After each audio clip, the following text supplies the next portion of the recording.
Okay. Hi, gang. How's everybody doing today? I hope you're doing well. I'm okay. I'm all right. I'm a little annoyed, a little perturbed, a little. I'm feeling a certain kind of way today. Okay. Zephyr Hash, nice to see you. Welcome to the show.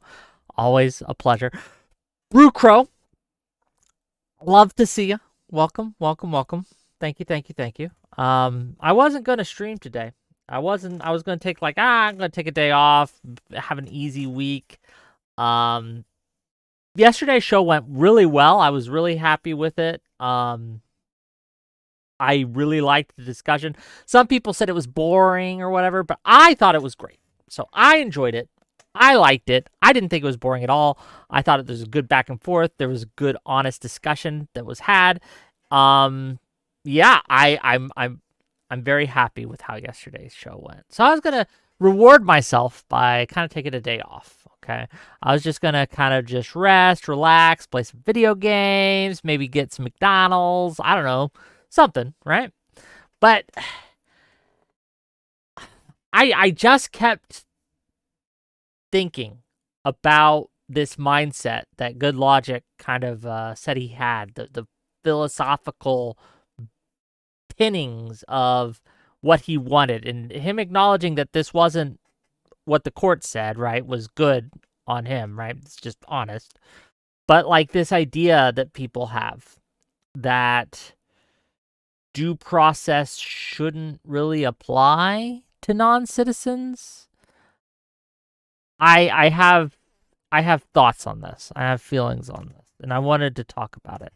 And then I also saw that Putin apparently had a talk with Trump, with President Trump, and they came up with a ceasefire plan that's anything but.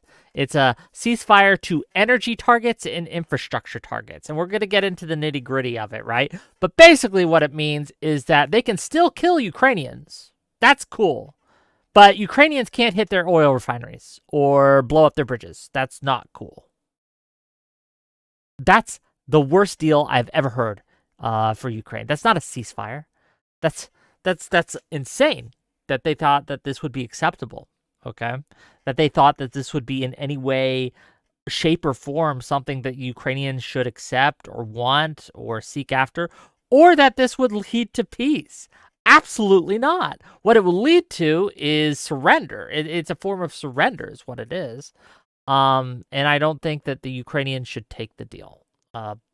Again, we're going to get into the nitty-gritty on it. We're going to get into reporting on it. We're going to go through it. We're going to talk about it. That's later on in the show. Don't worry. We'll get there. Cool. Cool. Conservative liberalism, nice to see you. Cognitive dissonance, also nice to see you. Jolts, welcome, welcome. Kinetic pause, hello. No Cow Mike, hello over on Twitch lands. Nice to see you. No Cow Mike says that's a Ukraine must sabotage your long-term ability to defend themselves request, not a ceasefire deal. Yeah, kind of. And like I said, as they're touting this ceasefire deal or proposal, there's drones that are hitting apartment buildings in Kiev right now, like literally right now. They're killing Ukrainians right now.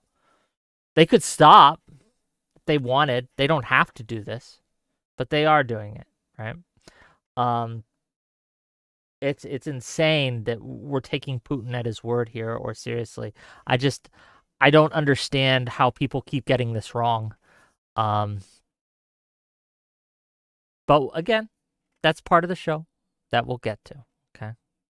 I also wanted to talk a little bit about some of the more kind of cultural craziness I've been seeing going on of late.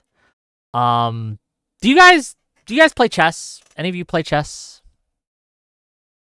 Any of you? Any chess masters? Any chess whiz kids? Kadarius Stoney says, why are you defending Harry Sisson? He's a monster. I haven't talked about Harry Sisson, I don't think ever. I vaguely know who he is. I don't know much about him. Sorry. But yeah, so chess.com, okay, it's a chess site. It's a social media, it's on Twitter, okay? They they do these kind of engagement bait tweets like, what's a better name for a rook, or what's a better name for this piece, right? They they made a tweet, and let me see if I can get this up. We'll start with this because it's funny. I think it's funny, at least. It went kind of viral. Okay. Then let's see if I can bring this up here. Here it is. It's not. Let me try to get it more so you guys can see it a little bit better. Hold on.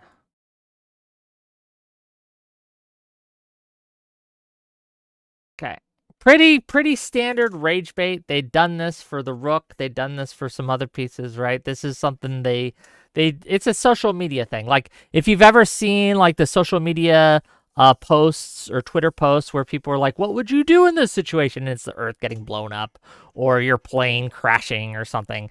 It's on that level of kind of engagement bait. It's meant to get clicks, likes, and replies and people having a discussion about it. It's not that serious. Or so you think. Or so you think. This let me see if I can find them. I wish I had more time. Well, here we go. Here's one. This one's fun. This is from Lord Miles Official. He's that war tourist guy, by the way. He's like, and this got 44,000 likes. It says, do not rename the bishop and insult Christ. I will cancel my subscription. Fuck you. And there's just post after post after post of people just going insane over this. Like, literally insane. They're like, oh my God, how dare you? How dare you suggest renaming the bishop? Oh my God, I will destroy you. I will fuck you, right? There's this guy who, let's see if I can find, like, here's another one, right? I'm a secularist, atheist chess fan who thinks you should stuff your attempt to raise bishop up the bodily orifice of your choice. Some traditions should not be messed with, even if they have religious connotations. What is going on with these people? What is going on with this type of person who will see this? It's a silly little post. It's a silly little post, okay? And everyone is losing their goddamn minds about this. Spoiler alert, the name of the bishop isn't going to be changed by some Twitter chess.com account. It's just not going to happen, okay? This is never in the cards. They're trying to generate some funny little names for them, okay? And you have gone insane. Not you specifically, right? But, like, in general, we are so hyper-vigilant, okay? We are so hyper-vigilant to find any little thing that's meant to be woke or whatever, and our radar for this is entirely off, and people go literally insane about these things, and it's embarrassing, honestly. I would be fucking embarrassed if I was one of the people who posted on this thinking it was like some attack on Christianity or whatever. And then to do just a modicum, just a smidge amount of looking into it and finding out that this is just engagement bait. And the fact that I went and I sent a DM to this person telling them that I will cancel my chess.com subscription if you dare to, like, have we no shame? Have we no decency as a people? Have we no ability to feel, I don't know, just, I don't think there's a better word for it, shame at our actions and how we behave? This level of just 0 to 100 rage that people feel nowadays over anything, over every little thing. Every little thing. And this isn't the only example, okay? And even after people pointed out, okay, that this is just engagement bait, this ain't that serious. They've done it for all these other pieces before. The rook is a good example that I was able to find in just a 2-minute search, right? They're like, well, no, nevertheless, it's how they behaved and how they treated us. And the how they behaved and how they treated us, let's see, is just chess.com quote tweeting it. It says, please stop suggesting bishop. It's a silly name. And again, people are so mad at this account because they misinterpreted it. They went off the rails. They decided to make an ass of themselves, literally an ass of themselves, okay? And now they're mad because apparently chess.com made them do it, right? Forced their hands. This is crazy, gang. This is insane. Is this where we're at? And unfortunately, I think we are. I think this is a good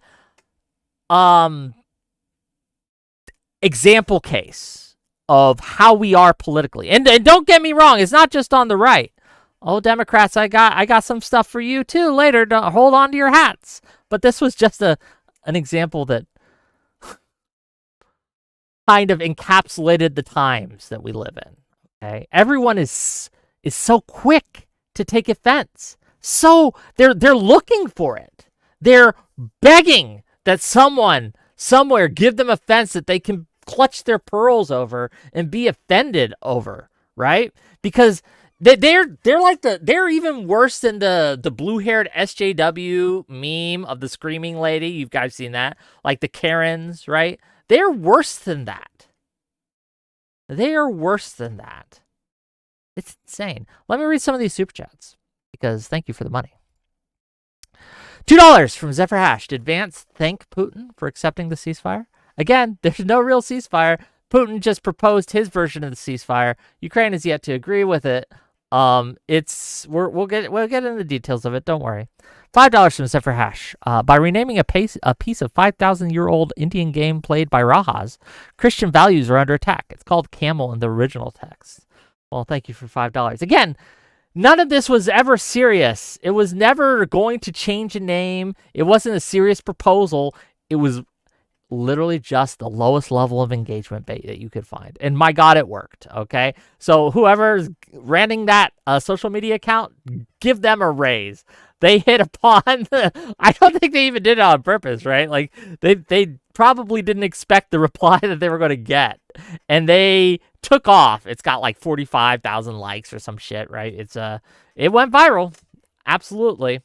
$5 from Deej Nuts to say, not on my date yet. So here's some money. Also, the right name for this piece is The Diddler. I get it. It's a reference to the Catholic Church and all that. Yeah, no, I get it. Who you going on a date with, Deej Nuts? Is it a hot lady? Do you guys want to call in on your date? You know what? If you're looking to charm a woman, that's how you do it, gang. All you do is you say, hey, you know what? I can call into a Wix stream.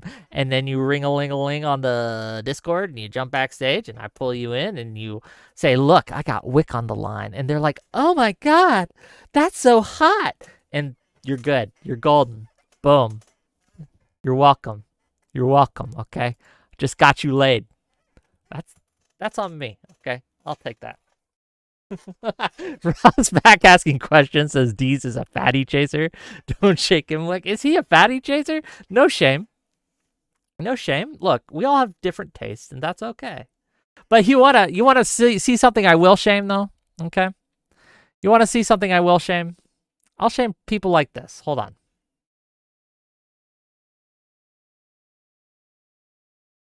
From our friend David Santa Clara Carla. He's not our friend. I don't know who the fuck he is. This is why Disney is about to lose $300 million. It's a picture of Snow White, and I guess a picture of her having hair on her back.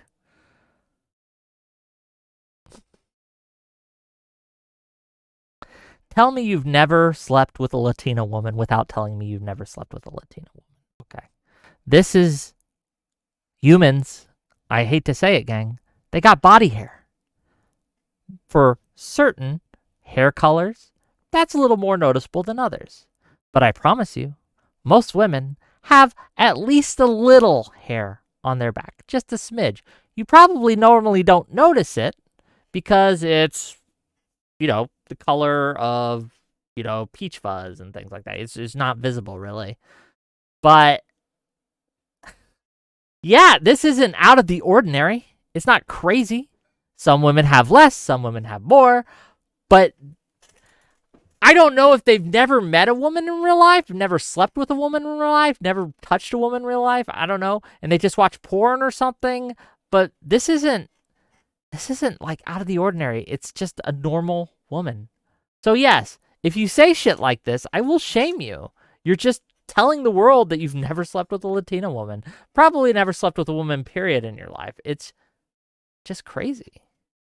Look, am I going to go see Snow White? No, because it's a kid's show. Why would I go see a kid's show?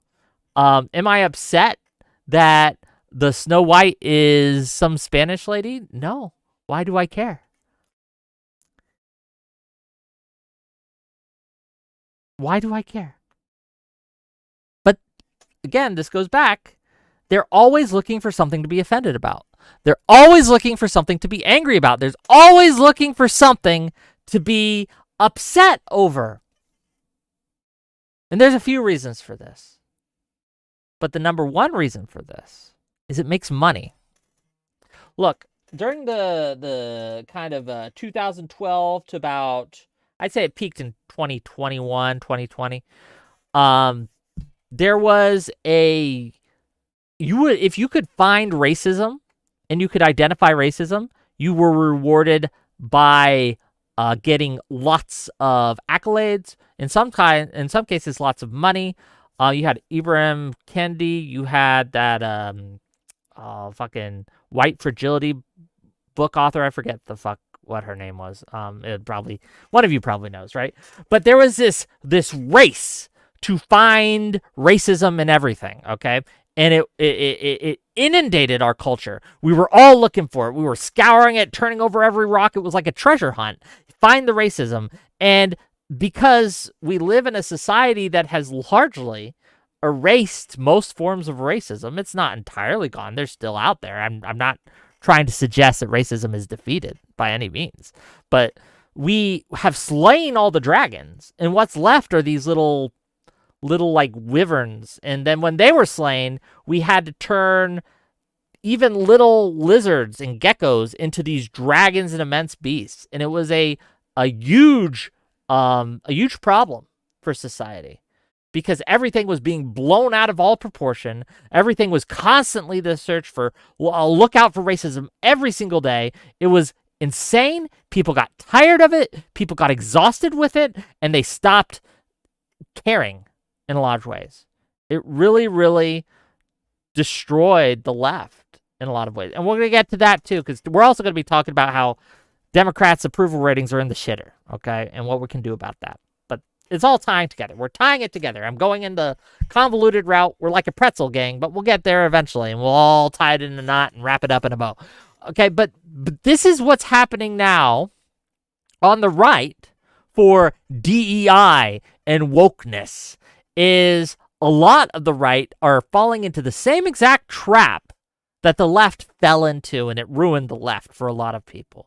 They have largely, woke has kind of peaked in 2020, and it's been on the decline ever since. So there are less and less and less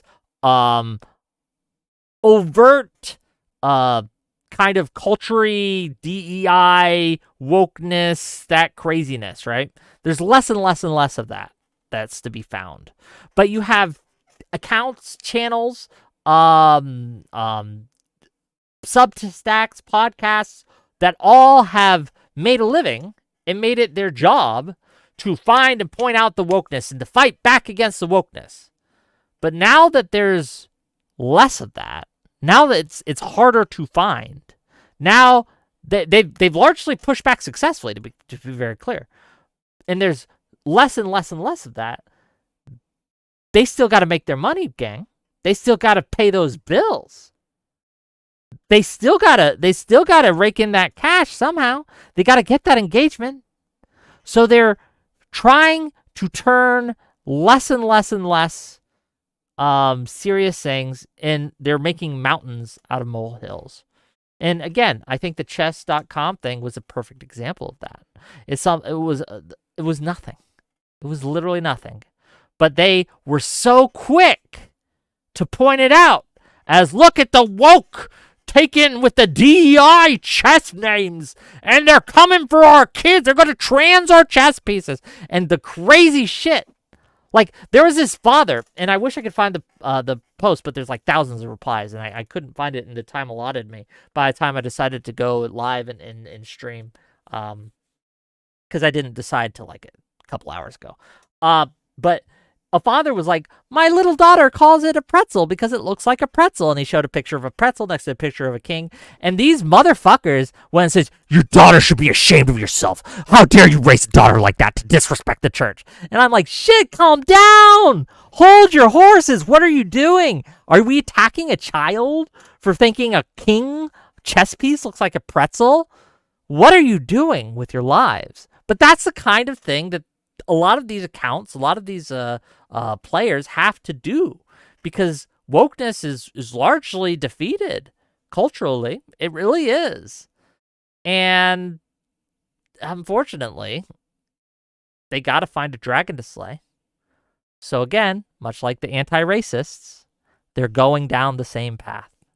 They're going down the same damn path. And it's all so predictable.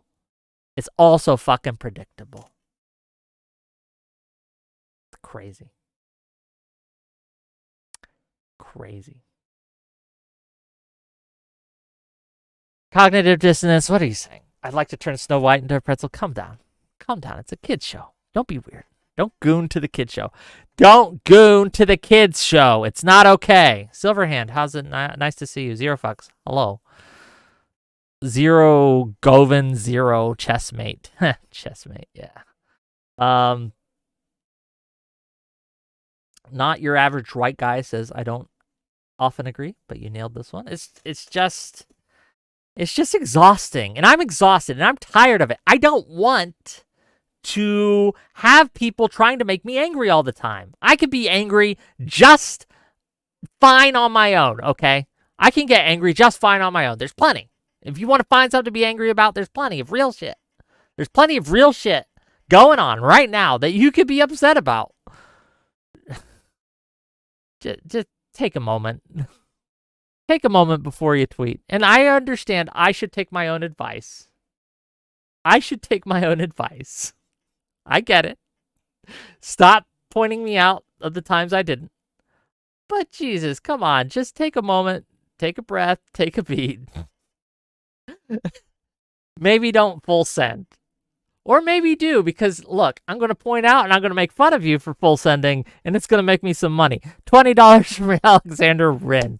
Body hair, particularly fine vellus hair and coarser terminal hair, is connected to nerve endings. This enhances our ability to detect small movements or changes in air current in detecting insects.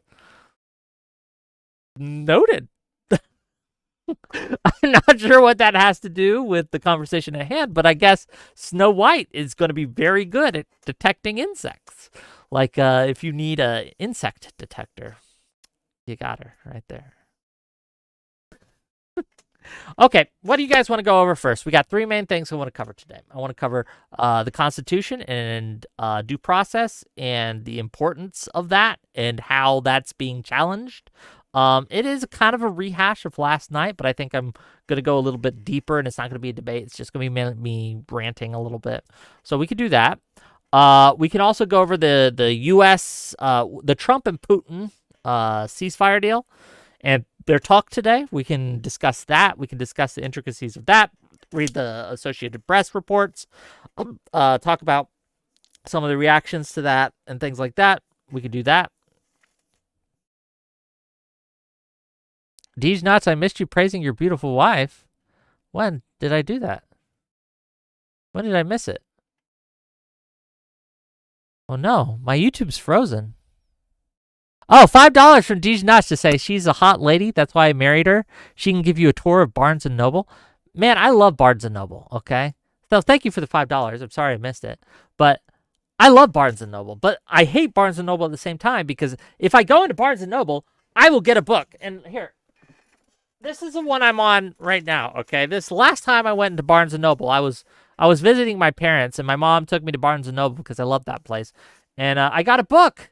I got a few, but this is the one I'm starting to read first. It's Infinity Gate by M.R. Carey. It's a kind of like a multiverse type of book, but it's not gay. It's good, actually. It's really well written. I love the characters so far.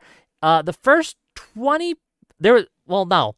There was a segment near the beginning. It wasn't at the beginning. It was near the beginning that was kind of slow while they're introducing one of the characters, but that lasted maybe 20, 30 pages, and then boom, it was right into there. Um, Excellent book. I'm not finished with it quite yet, but I love it. So you should check it out if you get a chance. I'm not sponsored by them. I just really like the book. So yeah. If you take me on a tour of Barnes and Noble, I'm gonna spend money, and so you better give me more money to spend. $5 from the Big Boss. Wick, I love you, but your defense of Harry Sisson is sickening. What he did is unforgivable, and your defense of him makes my skin crawl. Do better. First of all, what did he do? Second of all, we haven't talked about Harry Sisson at all today. We haven't talked about Harry Sisson at all today. I haven't talked about him on my show. I won't say ever, because I think we did at one point. But I think we covered that guy who killed Osama bin Laden, saying that he wanted to have sex with Harry Sisson and eat him. But other than that, we haven't really talked about Harry Sisson. What did Harry Sisson do? What did he do, and how am I defending him? But thank you for the $5, I guess. Crossback asking questions says he has been accused of similar stuff to Destiny is accused of. Really? Damn. Shit. Well, I disavow. $2 from Tej Nuts to say is Harry Sisson halal. I have no idea. I just don't even know anything about Harry Sisson. I can't tell you. You are in the wrong place if you want to learn about Harry Sisson. I just don't know. I have no connection to this guy. $2 from the Big Boss to say your silence is deafening. I'll never forgive you. Okay, well, I apologize for my silence on this pressing issue. Whatever the fuck he did.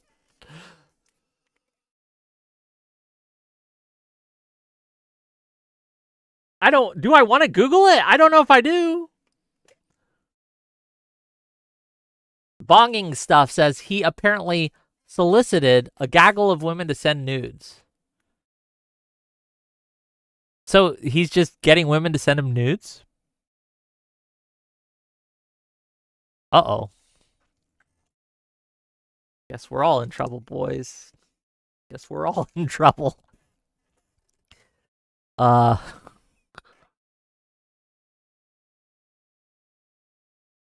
He Snapchatted women and told them he was exclusive with them when he had other females he was talking to. He's a monster.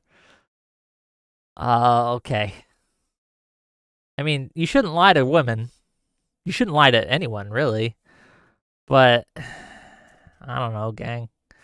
On the level of care, my fuck field is barren, okay? I just can't give a fuck, honestly. So, dude wanted to see a bunch of chicks naked. Did he share those nudes non-consensually or something?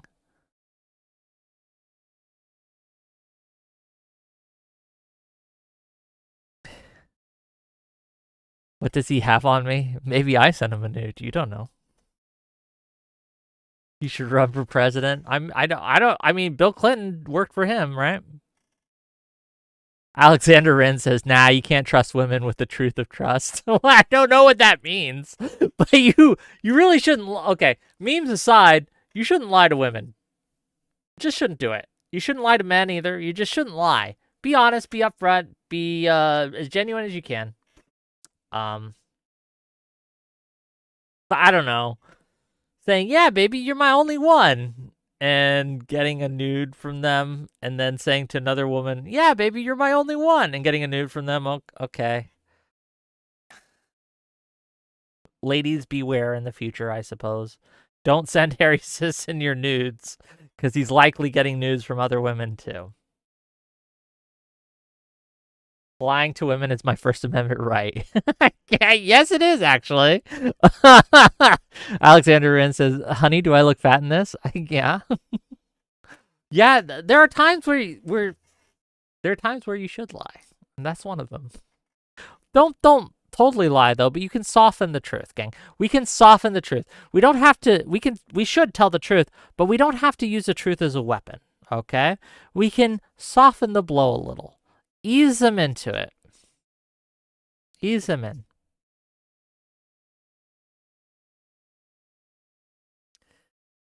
I just don't know. Like, I now know more about Harry Sisson's sex life than I ever wanted to. And honestly, you should pay me more money for that. For subjecting me to learning about what Harry Sisson does in his spare time sexually. I now don't like you anymore, frankly. We were friends, now we're not. $5 from Deej Nuts to say women are the bastions of truth. Just ask them what they want for dinner. The big boss saying, never thought I'd see Wick TV taking arrows for Harry Sisson. This is a new low I never thought I'd see. Harry Sisson is an evil, vile human who should go to prison for life. I guess. Well, you know, I just don't know what to tell you. Enigma says, what is happening? Typical meltdown. May I join the convo? Yeah, you may. If you want to call in, call in. You want to call in, Enigma? We're talking about Harry Sisson's sex life, apparently. I'm learning things. I didn't know who Harry Sisson was sexting, and yeah. Look, I have things I want to talk about, but this guy is one guy. Honestly, bravo. The troll level, A+, okay? You have definitely sidetracked the conversation. And here we are. Ren says, so Wick TV is saying that he'd fudge roles in a relationship, but not at the gaming table. The lack of moral consistency is incredible. I take my gaming way more seriously than I take my women, frankly, okay? It's how it should be, okay? Right? Look, fudge rolls all you want to me in the Discord DMs, but don't you fucking dare fudge your rolls on my gaming table, okay? One I can forgive. I can even understand. The other, never again. Never again.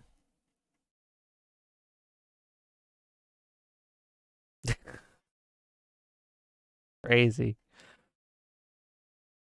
I come here for honesty. I stay for the transparency. And what I'm seeing is mortifying. Well, look. Just know. You're sending nudes. You're probably not the only one that's this person that you're sending nudes to is getting nudes from. You're probably not the first person to send him nudes. You probably won't be the last. It's just life. It's just how it is. Enigma, I told you, jump backstage. I'll drag you in. We can talk. If you'd like. If you have things to say.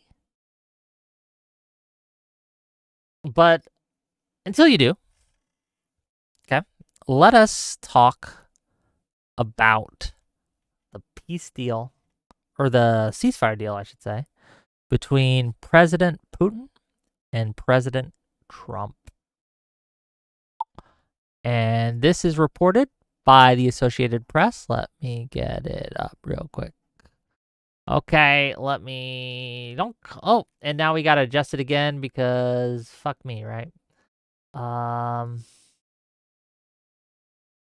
guys can kind of read it there. Can you guys see it? Is it legible, at least, so far? I hope so. We're just going to go through the article real quick. We're going to talk about it. We're going to talk about what it means. Okay, is this an actual serious offer? Yeah, we'll talk about it. White House says Trump and Putin will seek limited ceasefire on energy and infrastructure in the Ukraine war. What does that mean? Let's see what they say. President Donald Trump and Russian President Vladimir Putin agreed during a lengthy call Tuesday, that's today, gang, to seek a limited ceasefire against energy and infrastructure targets in the Russia-Ukraine war, according to the White House. The White House described it as a first step in a movement to peace. It hopes will eventually include a maritime ceasefire in the Black Sea and a full and lasting end to the fighting. Both leaders agree this conflict needs to end with a lasting peace, the White House said in a statement. The blood and treasure that both Ukraine and Russia have been spending in this war would be better spent on the needs of their people. So, just to be clear, the blood and treasure that Ukraine is spending is serving the needs of its people, and the needs of its people are to be kept out of Russian occupation. Russian occupation is not a good thing. The Bucha massacre, if you all remember that from the early days of the war, where they just basically slaughtered a bunch of people, put them in mass graves. It was horrific. It was what, in the initial days of the war, Zelensky and Putin were trying to make peace, right? And the U.S. was involved too. And then Bucha happened. And Zelensky backed off of that because he realized that any territory he gave up would be subject to that kind of thing. And the war went on apace. That hasn't changed, unfortunately. That is still, unfortunately, the situation.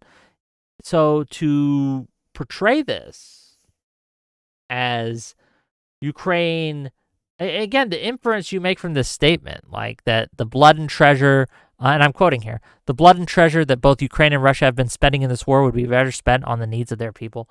To kind of infer that Ukraine is spending this and it is at odds with or not serving the needs of its people is frankly incorrect. It's wrong. It's a poor framing. It's poor understanding the realities of what's going on the ground there. I talk to Ukrainians that are in Ukraine, right? I have them on my show.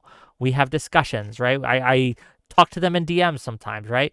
And yeah, it's pretty bad. And they don't want, look, they all want peace, but they would rather have war than an occupation. And for good reason. Let's keep reading. The White House added negotiations would begin immediately on those steps. It was not immediately clear whether Ukraine is on board with the phased ceasefire plan. Ukrainian officials had proposed a limited ceasefire covering the Black Sea and long-range missile strikes and the release of prisoners at their meeting with the U.S. delegation in Saudi Arabia this month. Putin also told Trump that Russia and Ukraine are set to exchange 175 prisoners of war each on Wednesday. That's tomorrow, gang. And Russia will also hand over to Ukraine 23 badly wounded soldiers, the Kremlin said. Prisoner exchanges are good. I hope this occurs. We'll see. Putin also called on Trump to end foreign military and intelligence assistance to Ukraine as the U.S. looks to bring an end to Russia's invasion of Ukraine, according to the Kremlin. Of course he is. The move comes as the White House pushes for Russia to sign off on its 30-day ceasefire proposal aimed at ending the Russian invasion of Ukraine.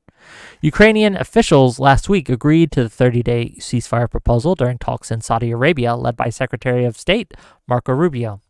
Ukrainian President Volodymyr Zelensky, however, remains skeptical that Putin is ready for peace as Russian forces continue to pound Ukraine. This engagement, or the engagement, I should say, is just the latest turn in dramatically shifting U.S.-Russia relations, as Trump made quickly ending the conflict a top priority, even at the expense of straining ties with the longtime American allies who want Putin to pay a price for the invasion. In preparation for the Trump-Putin call, White House Special Envoy Steve Witkoff met last week with Putin in Moscow to discuss a proposal. Rubio had persuaded senior Ukrainian officials during talks in Saudi Arabia to agree to the ceasefire framework.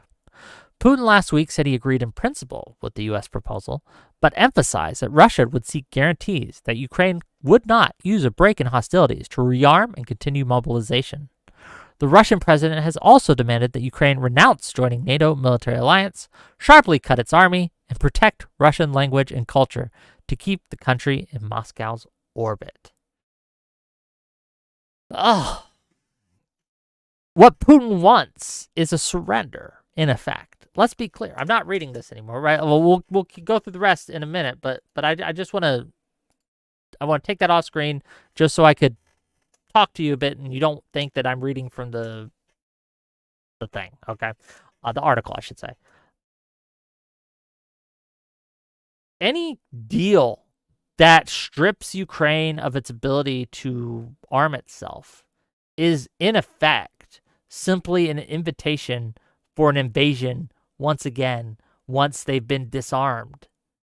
Why would you ever throw down your weapons in this case? Why would you ever stop arming yourself, stop mobilizing when you have a clear and present threat at your border, right? That has invaded you, that is currently invading you, that will continue to invade you unless you stop them. This idea that Putin has, that Putin is suggesting, I should say, that one, America, the U.S., cut off all aid and all intelligence sharing with Russia, and that Ukraine be forced to disarm before they're being stopped, before they stop invading them, is nonsense. It's a non-starter. It is not in the service of the Ukrainian people. It's not in the service of the Russian people either, to be clear, right? No one is served by this but Putin. Putin wants Ukraine. He wants all of it, not just a piece. This, if this proposal that Putin has made is accepted, right, on its face, it's only a matter of time before Ukraine becomes entirely part of Russia, whether in name, where they simply just annex it entirely like they did Crimea, or if they install a puppet government in there. It's insane. It's an insane deal. It's an insane ask. No one should take this seriously as a serious call for peace. Okay? Just want to make that clear. Let's keep reading. The U.S. president said Washington and Moscow have already begun discussing dividing up certain assets between Ukraine and Russia as part of the deal to end the conflict. Trump, who during his campaign pledged to end the war quickly, has at moments boasted of his relationship with Putin and blamed Ukraine for Russia's unprovoked invasion, all while accusing Zelensky of unnecessarily prolonging the biggest land war in Europe since World War II. Putin's spokesperson, Dmitry Peskov, told reporters on Tuesday that Trump and Putin would discuss the war in Ukraine, but added that there are also a large number of questions regarding normalizing U.S.-Russia relations. Trump has said that control of land and power plants will be part of the conversation, which comes on the anniversary of Russia annexing Ukraine's Crimean Peninsula 11 years ago. The bold land grab by Russia set the stage for Russia to invade its neighbor in 2022. Witkoff suggested that U.S. and Russia officials have discussed the fate of the Zaporizhia, am I saying that right? I might not be, nuclear power plant, Europe's largest in southern Ukraine. The plant has been caught in the crossfire since Moscow sent troops into Ukraine in 2022 and seized the facility shortly after. The UN's International Atomic Energy Agency has repeatedly expressed alarm about it, fueling fears of a potential nuclear catastrophe. The plant is a significant asset, producing nearly a quarter of Ukraine's electricity in the year before the war. And after a disastrous February 28th White House meeting with Zelensky, Trump temporarily cut off some military intelligence sharing and aid to Ukraine. It was restored after the Ukrainians last week signed off on the Trump administration's 30-day ceasefire proposal. Zelensky, in his nightly video address on Monday, made clear he remains doubtful that Putin is ready for peace. Now, almost a week later, it's clear to everyone in the world, even to those who refuse to acknowledge the truth for the past 3 years, that it's Putin who continues to drag out this war, Zelensky said. Again, back to addressing you guys, okay? This strategy that Trump has had of just trying to cozy up with Putin and trying to play nice with him and insult, belittle, and blame Zelensky for the start of this invasion don't like it. Those are the nicest words I can say about it. I'm not a fan. I don't think it's going to work long term. Remember, we still don't have a ceasefire. I don't think we're closer to it. Like, people have been saying that, oh, Trump and Putin agreeing to this means they're closer to... No. This, again, the details as outlined, that I understand it, no, this isn't a deal that Zelensky should take at all. Why would he? Right? Again, this deal doesn't stop the Russians from targeting Ukrainian military assets, Ukrainian military personnel, apartments, right? Civilian personnel. The only thing the ceasefire would stop them from doing is targeting energy assets and infrastructure. That's it. And it would also stop Ukraine from doing that.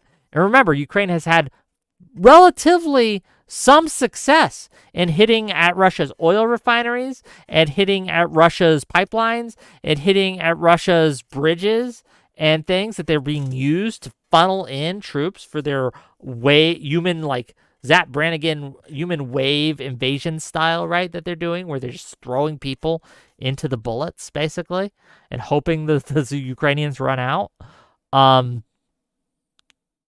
It's just not a good deal.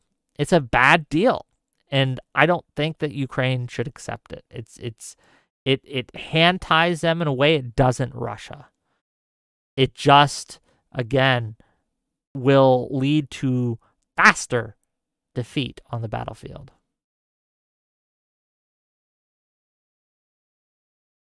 Let's keep reading. We'll get through it. It's not that long. Don't worry. In his dealings with Zelensky and Putin, Trump has frequently focused on who has the leverage. Putin has the cards, and Zelensky does not, Trump has said repeatedly.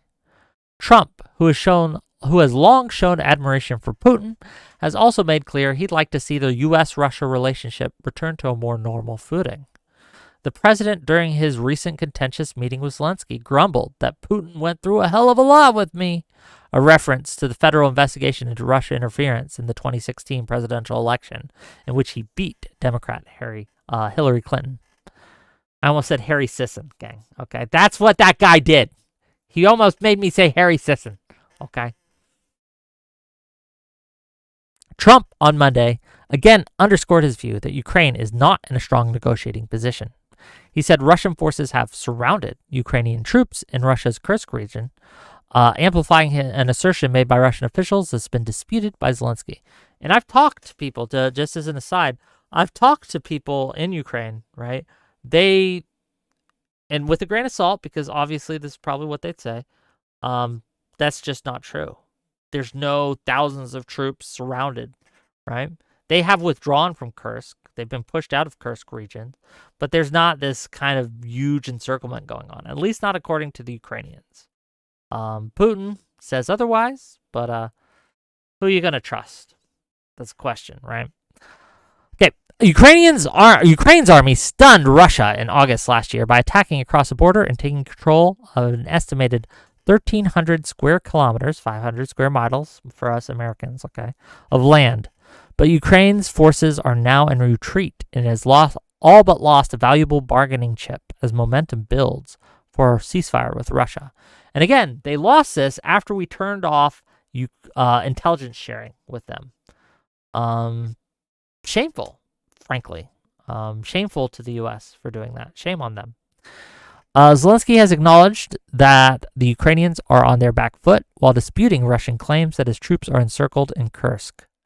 Trump suggested that he's taken unspecified action that has kept Russia from slaughtering Ukrainian troops in Kursk. They're surrounded by Russian soldiers, and I believe if it wasn't for me, they wouldn't be here any longer, Trump said. That's the article, gang. What do you think, gang? Let's hear it from the Wickers. What do we think of this deal? Is it a good deal? Is it a bad deal? What do we think? One's in chat if you think this is a good deal that Ukrainians should accept this deal. Zelensky should accept the deal on the table and use it as a path to peace, okay? If you think this is a good path to peace, hit 1. 2's in chat.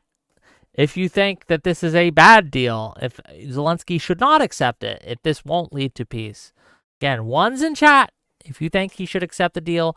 2's in chat if you don't. A lot of 2's. 1.5, thanks for a 9. Okay, great. Wonderful. Way to follow instructions, gang. Way to follow instructions. I love all of you. You're just beautiful at this. You're doing well. You're doing well. Tash God of Fools is the only one I see, okay? He has no other real options. Tash, I just disagree. I disagree that that's the case. If you want to talk about it, jump backstage and I'll pull you on. But I think that one of the most pernicious lies that has been spread about Ukraine by Russian propaganda and stuff like that is that Ukraine doesn't have a chance, that Ukraine can't win. That's just not true. 6942, I get it. Z 3 7, yeah, I love all of you. You're wonderful people. But again, you can take a snapshot of any point in time in any war and make a case that one side has no chance.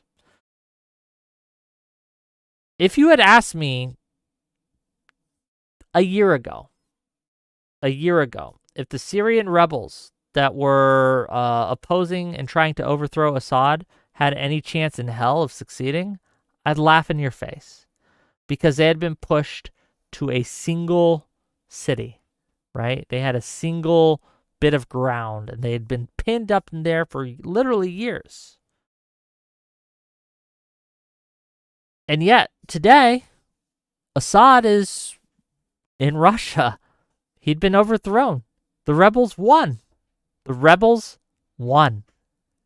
Again, to think that Ukraine has zero chance and no chance is just false. And we see this happen over and over and over again in history. Look at the Korean War as another example. There was a point during the Korean War, again, this is back in the 50s, right? 50s, 60s, where American and South Korean forces were pinned up against the wall, right, to the coastline in the South. And had you taken a snapshot of the war at that time, disaster, right? It looked like a total disaster. That North Korea had just, frankly, won, and it had won everything, almost. But as we know, that did not hold. And they were driven back at great cost, but driven back after we did a little flanking maneuver with our ships, right? Okay, it was a little. I don't have a graph up, but it was clever what happened there. In that same war, we had pushed the North Koreans to the Chinese border. It looked like we had taken it all, that the American and South Korean forces would just eliminate North Korea entirely. Until China got involved, sent some troops, wiped out about 30,000 Marines, pushed us back, and boom, we're at the parallel, right? The DMZ, as you will. So again, I say this to illustrate, right? I say these points to illustrate that we just don't know, right? Anyone saying that Ukraine can't win is full of shit.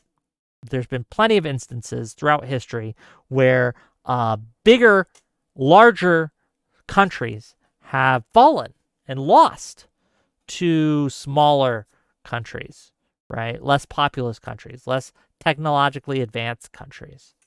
And I think, again, I don't know if Ukraine will win. I want to be clear. I don't know if they will or not. But this idea that they can't win is just false. It's pernicious. Lactoid TV. Aren't you supposed to be on vacation? Okay. Aren't you supposed to be on vacation? I'll take care of you later, Lactoid. We have a date, okay? Me and you, speaking of dates, me and Lactoid have a date. As soon as that gets set up, we will hash this out, mano a mano, okay? This will happen. I can't announce more than that yet, but Yeah, Lactoid. Don't worry, I'm coming for you, buddy. We will take this outside to the streets. Medrox says, curious, why does the left characterize anyone that doesn't support Ukraine or voices against them get classified as Russian propaganda? I don't think it's anyone. But like Jackson Hinkle, for example, is Russian propaganda. I'm confident in saying that. I'm very confident in saying that people like Jackson Hinkle are Russian propaganda.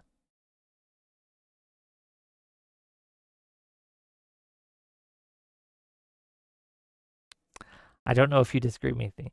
Some dude in my Discord, right? Because I have a few Russian supporters in my Discord. Do I think they're Russian propaganda? Not all of them.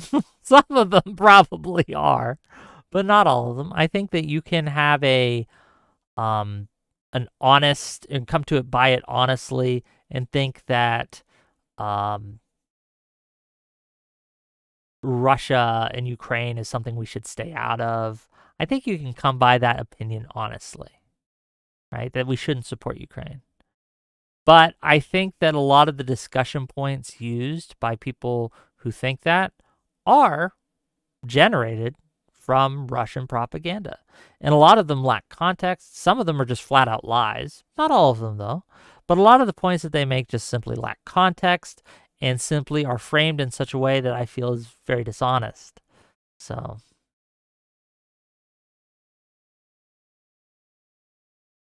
yeah.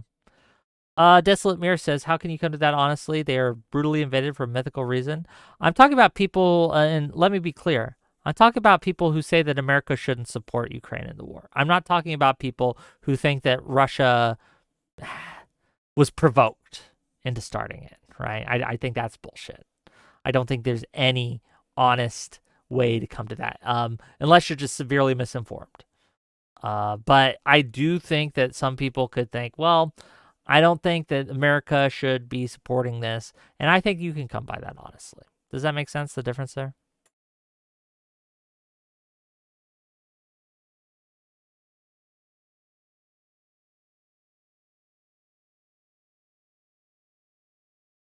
I don't usually talk this much during stream because I got other people on to talk for me, right?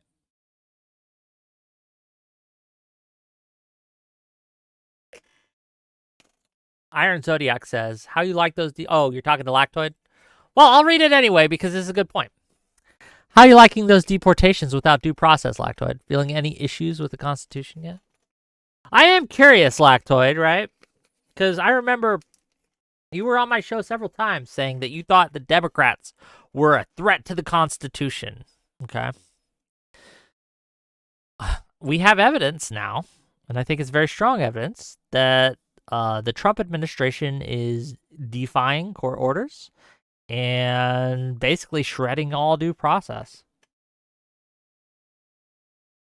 Their people, their representatives, people who speak for them, are talking about they don't care what the court says; they're just going to do it anyway. We have some quotes from people who are in the administration saying that. We also have people who are kind of MAGA Twitter people saying very similar things, such as we should impeach the courts. Here, I actually got something, okay? Because Trump said something today on this. Let me bring it up, okay? So the Trump made a tweet, and I'm not quite certain the order of events here, okay? So there was basically two things that happened. Let me find it. A moment, please. A moment, please, ladies and gentlemen. I thought I had all these up, but I did not have all these up, so give me a second.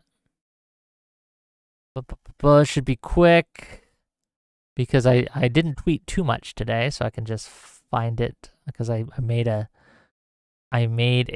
here we are. Okay, so as you guys know, the judge, I should say, that ordered Trump to stop the deportations and to turn the deportation planes around, okay, that Trump administration just ignored that order. Trump is trying to impeach this guy. Okay. So Chief Justice Roberts of the Supreme Court made a statement today, and I want to read you that statement. Okay. It says this.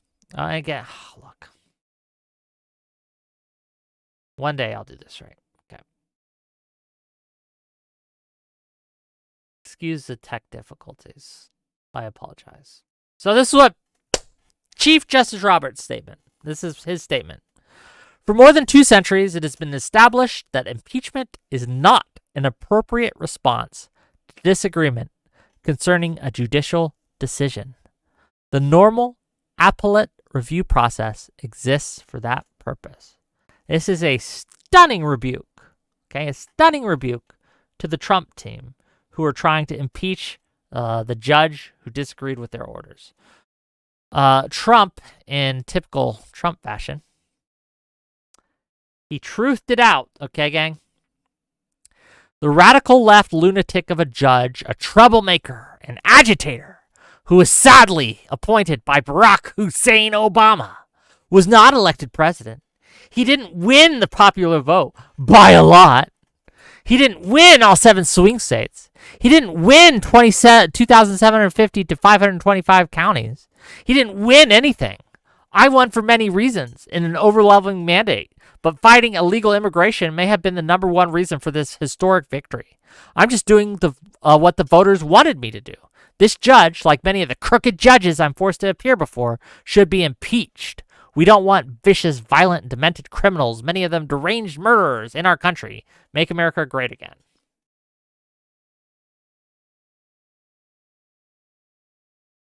Brothers and sisters, he's going to shred the courts. He's going to destroy them if he can. He's going to destroy the courts if he can. There was another judgment today on Doge and things like that. A federal judge has rebuked Elon Musk and his Doge allies for their efforts to dismantle U.S. aid, saying it likely violated the Constitution. So here is the docket in question. The defendants are enjoined as follows.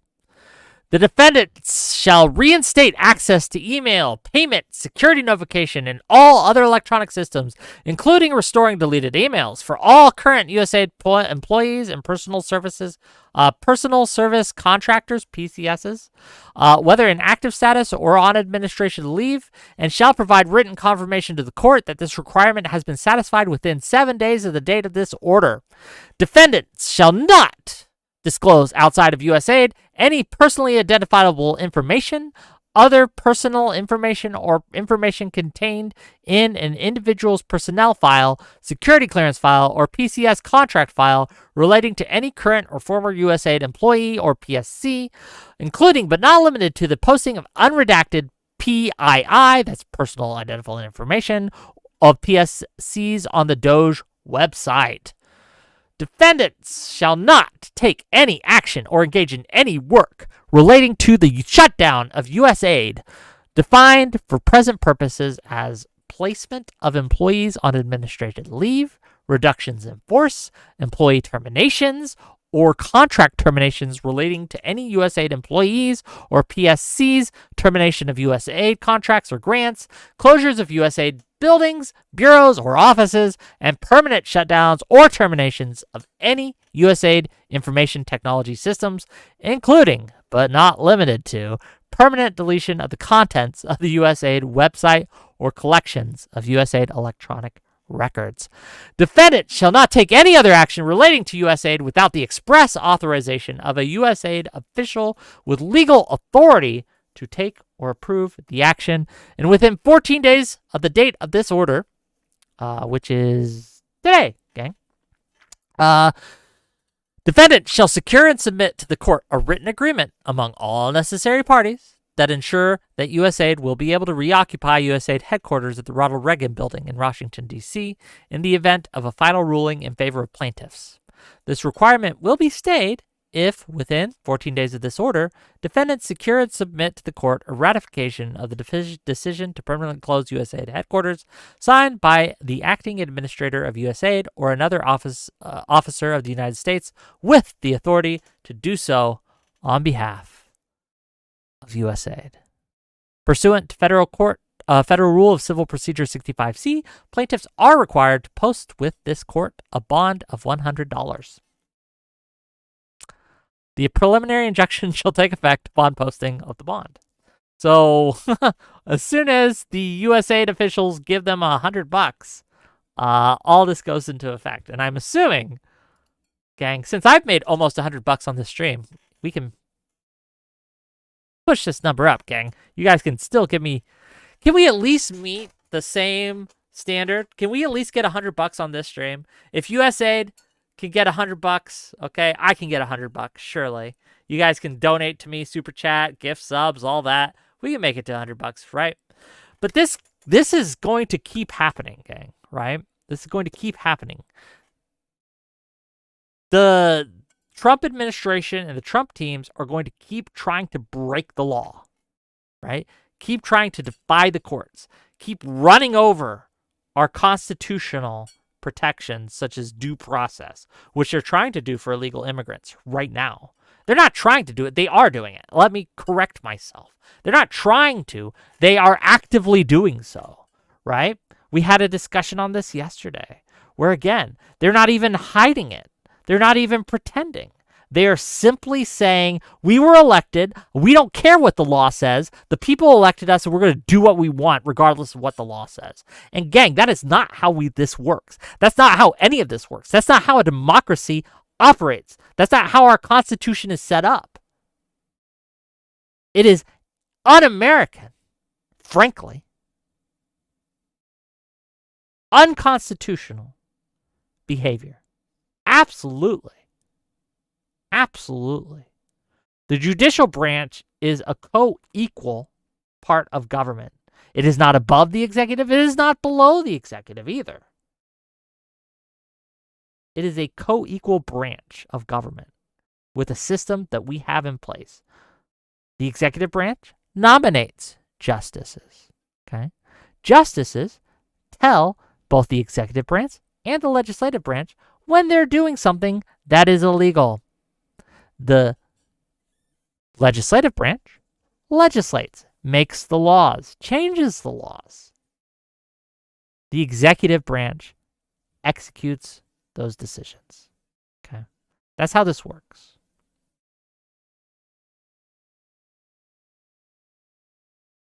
That's the Constitution. If you don't like it, change it. There's a process in place to do so.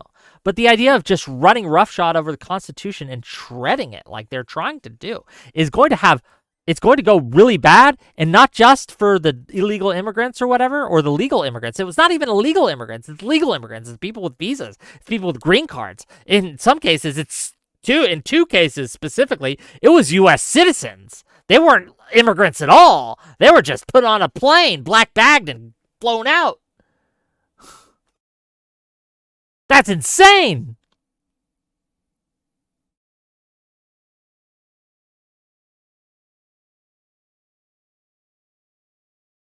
No kings, gang. No kings. We didn't elect a king. We elected a president. They're not the same. They're different.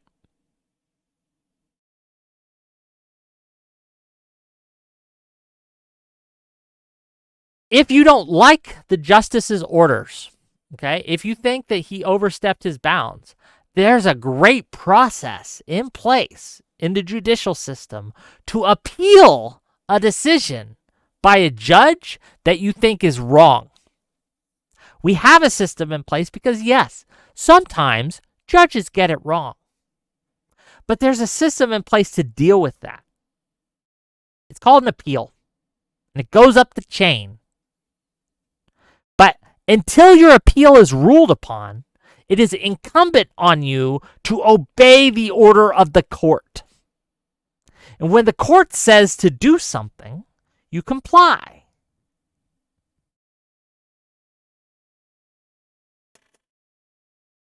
But I don't want to hear I don't want to hear another word.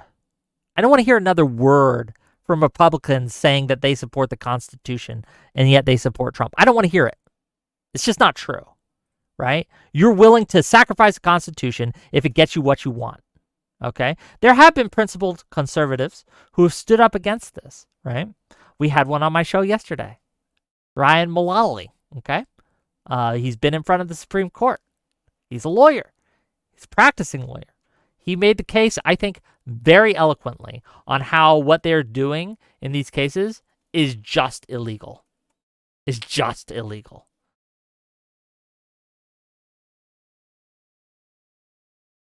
This is a silly take, Wick. Why is it silly?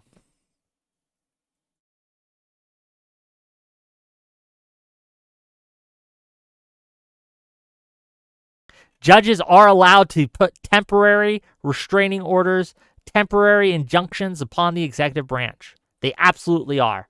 They've done so for years. This is established precedent.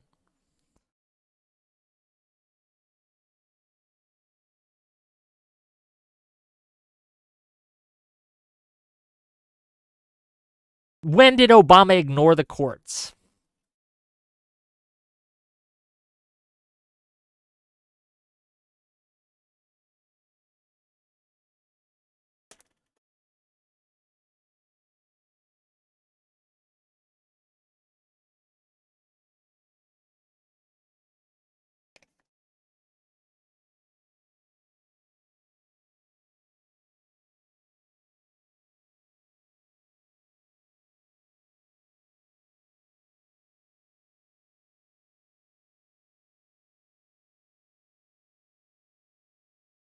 On Jon Stewart's podcast,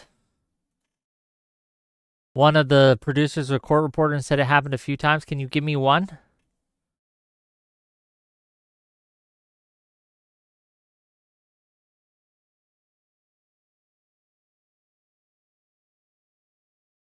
If it did happen, it shouldn't have happened. Obama shouldn't have done that.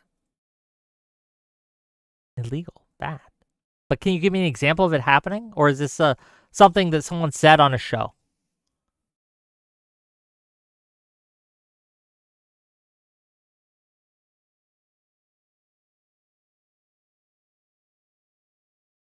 But remember what's happening right now. People, legal immigrants who have visas, who have green cards, and in some cases, people who just look like immigrants, but who are U.S. citizens, are being deported out of the country with no due process at all.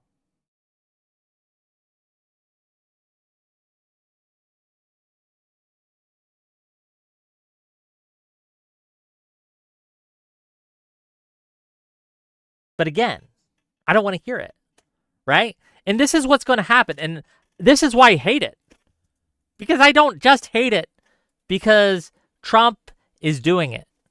I hate it because you know what's going to happen?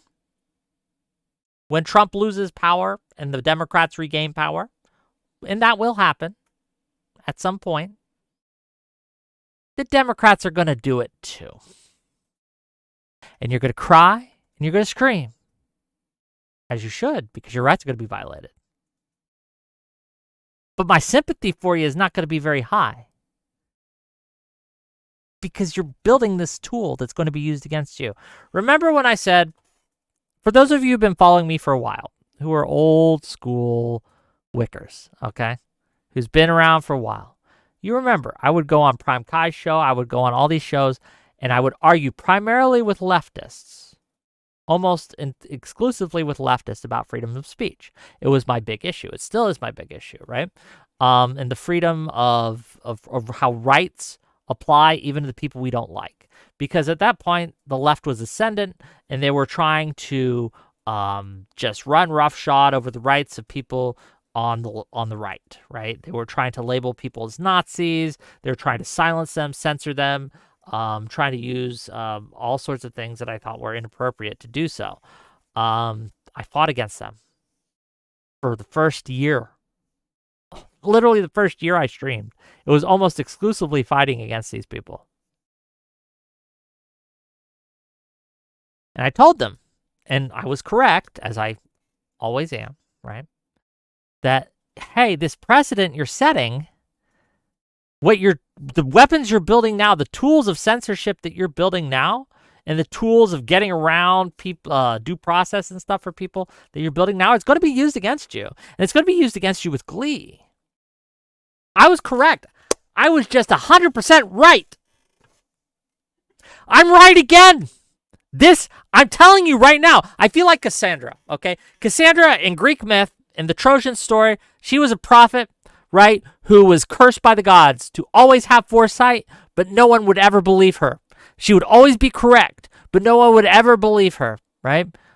She tried to warn the Troy about the Trojan horse, not to take it in, and sea serpents came and ate her, and no one believed her, right? That was her curse. I feel like that sometimes, because I'm telling you right now, all you rightoids, you centrists, all those people who are saying, well, no, it's okay in this case. We could do it in this case. It's fine in this case.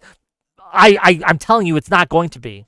These tools that are these national security threat tools that you're building to try to get rid of due process for legal immigrants. What happens when, hey, anyone who follows Joe Rogan is a national security threat? Hey, anyone who follows these Twitter accounts, they're materially aiding and abetting people we consider a national security threat. So we're not going to have to do the due process for you, because that's what the precedent that's being set right now by you is. It's going to be used as a weapon against you, and I'm trying to protect you. I don't particularly care about the immigrants, but I do care about the Constitution. I do care about process, because that shield, it doesn't just defend them. It defends you and it defends me. And by God, I love my freedom more than I hate gangbangers and immigrants. I love my freedom. I love my country more than I hate bad guys. And by God, I will not sacrifice my freedoms to to make it a little easier to deport a gangbanger.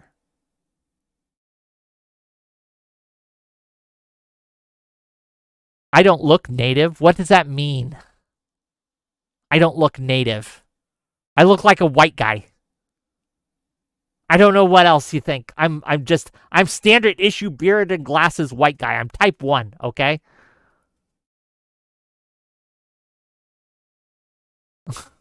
I don't know what to tell you. But this is it's so frustrating to me. It's so fucking frustrating to me, because this is absolutely what's going to happen. I know it's going to happen. It's just going to destroy us. And I am worried, because more and more and more on all sides of the aisle, and I'm not just talking to the righties here, I'm talking to you leftists too, who are thinking, well, we should, like all those fuckheads who are going around firebombing Teslas, setting them on fire, putting Tesla owners on lists. That needs to stop immediately. Now, today. No more of that. No more of that.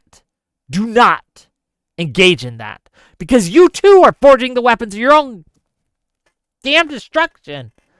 You're cutting off your noses to spite your face, and it's going to blow up in your face.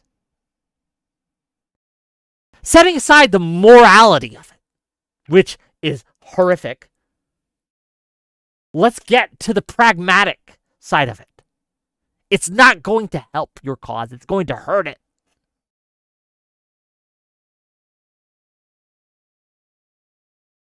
I don't care if it's terrorism. It's wrong. I don't care if they label it terrorism. Well, I do care if they label it terrorism, right? But that's beside the point. Okay? Shouldn't have to be labeled terrorism for you to think it's wrong. Okay? Not to do it. They're all violent. That's the problem. Is both sides, the extremists on both sides are winning. And I hate to say it, I'm a moderate, gang. I'm a moderate left-leaning person. I'm not a centrist, but I am I'm a moderate. I'm absolutely a moderate. I'm against extremism. I fight back against extremism. And the extremists on both sides are winning right now. The extreme leftists are unfortunately winning, and that's why the Democratic approval rating's in the gutter. Okay? It's in the gutter. It's because they see that the people who've snatched the microphone are the left, the extreme left. Okay, and people don't like that for good reason. But then you got MAGA here. Okay, just violating people's rights left and right, ignoring court orders, shredding the Constitution.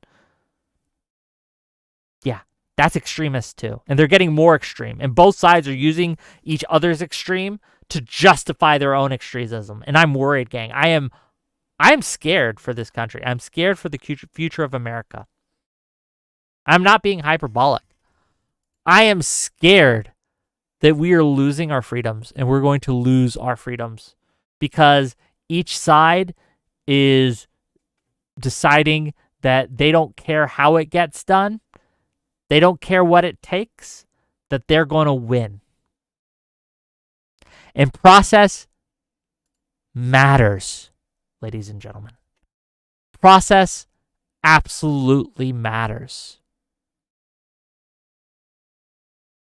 When you sacrifice process to get progress, you will lose both in the end.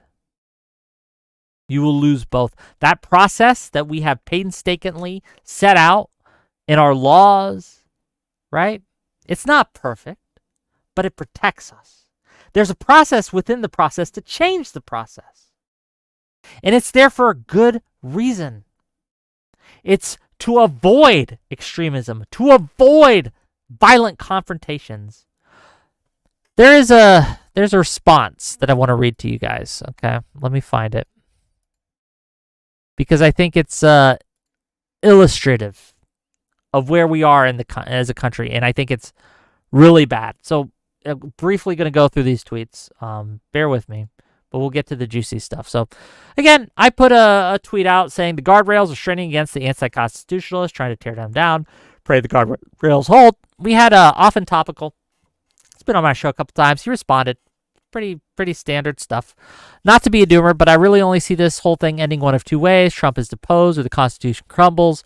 And we have sycophants cheering on the crumble. And this is what I want to point out here, okay? The people want radical change. Okay, this is a reply from a MAGA guy, okay? The majority voted for radical change. If you successfully prevent them from achieving it, you might end up with a third option, war.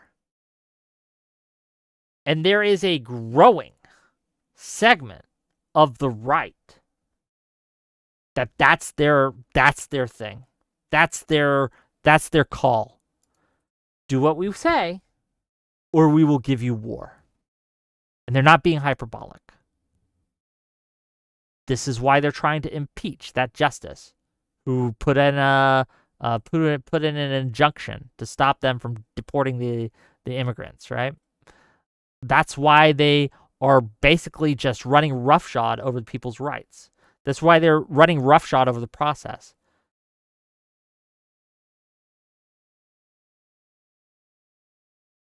Again, I don't think this is all Republicans. I'm not saying it's all Republicans. But I am saying there's a growing portion of the right who is down for this, who wants it.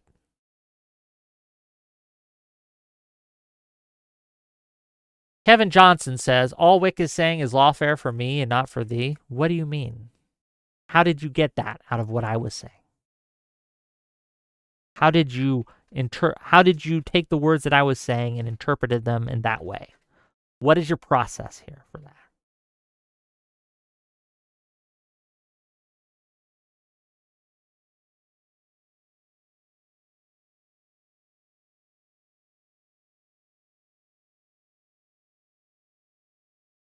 Zero Fox says, Wick TV, check the clip I tagged you in. Did you DM it to me?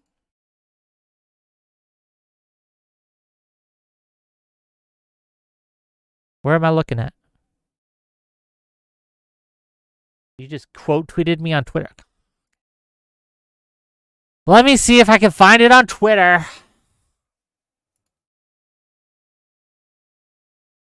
Do you have any idea how many notifications I get? Oh, okay. I see it.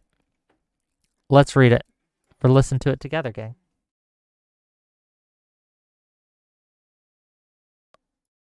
Who is this?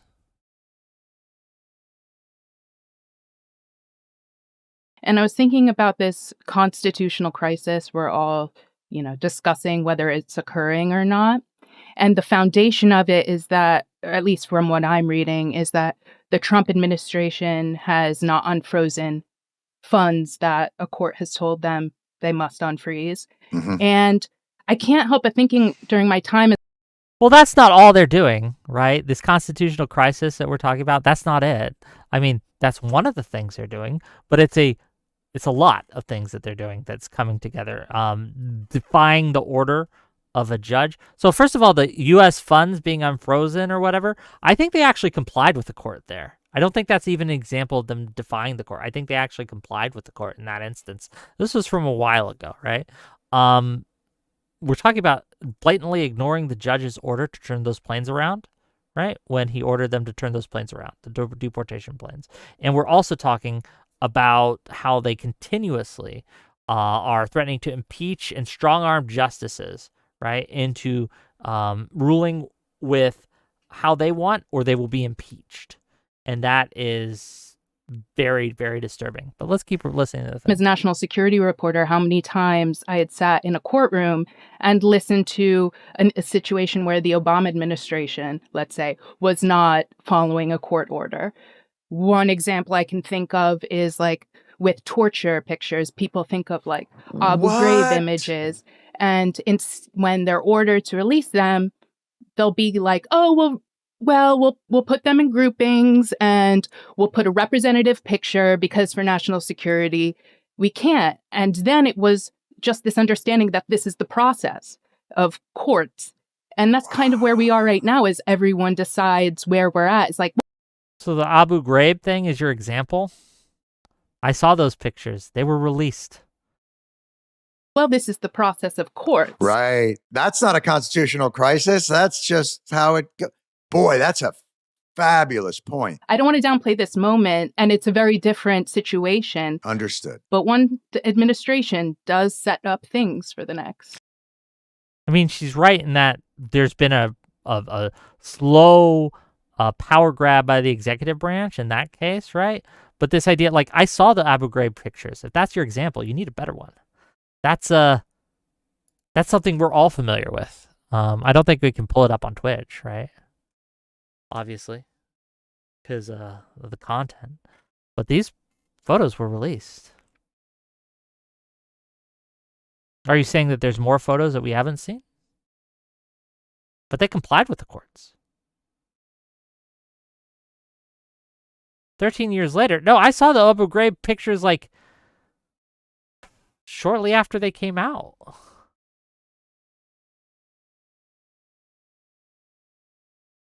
I zero fucks, but they did. I'm saying they did comply with the court. They were trying to get around it, but then they eventually complied with the court. Because I've seen the pictures of the Abu Ghraib people. They're out there. You can find them.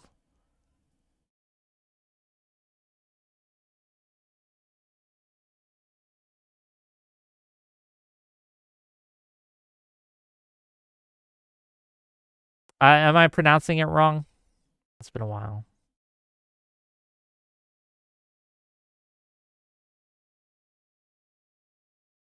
But there's a difference between... Look, there is time, right? Even in the order we read, there was a time frame given. You have X amount of days to do this. When the planes were being ordered to turn around, there was a time frame that was implied in that order before the planes land at their destination that need to turn around, right? Again, in these cases, the time frame was ignored, which is a substantively different thing than Obama. I don't even know what was implied here, right? That he was simply trying to get around the court order somehow. I mean, that's okay. You can give him criticism for that. I just don't see him as one-to-one.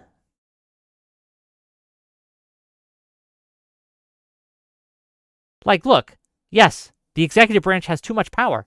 Absolutely. 100%. And we can blame everyone from Bush on, I think, for that. Reagan on, even. Probably. but I think it minimizes it to suggest that this is simply an iteration. I don't think that this is an iteration. I think that this is a new thing. Like, this isn't just one step further in a long chain of steps we've been taking. This is a new thing. I have never in my life seen legal immigrants, not illegals, right? But legal immigrants, people with visas, people with green cards, without trial, without due process, just be rounded up and shipped off. Never seen that. That's a new thing.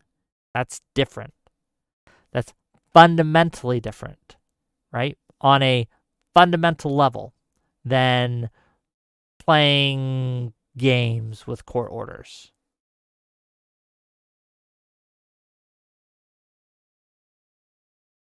Do we disagree?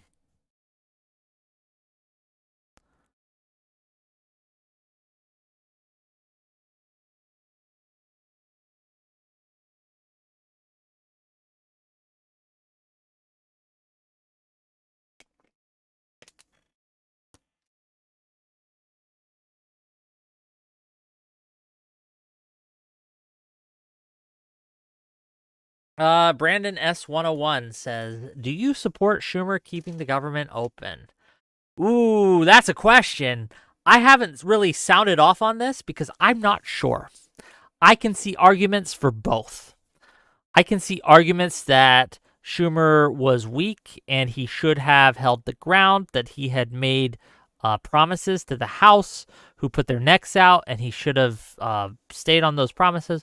But I can also see the argument that shutting down the government would hurt a lot of people. It would be electoral loser, and it would hurt the Democrats to do it in the long term. Fair or not, right? And I just don't know the answer to which was the right decision here. I don't. So I just don't have a strong stance on this either way, right? I can understand like this idea, right? Kevin Johnson says, dude, we've had Gitmo for over 20 years. What do you mean? Who? Kevin Johnson, can you name the person who went to Gitmo without a trial?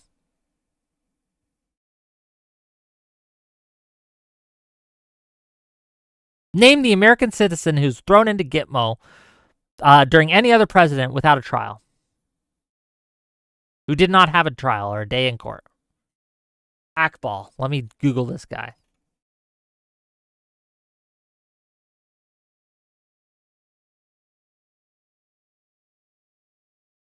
Did you spell that right?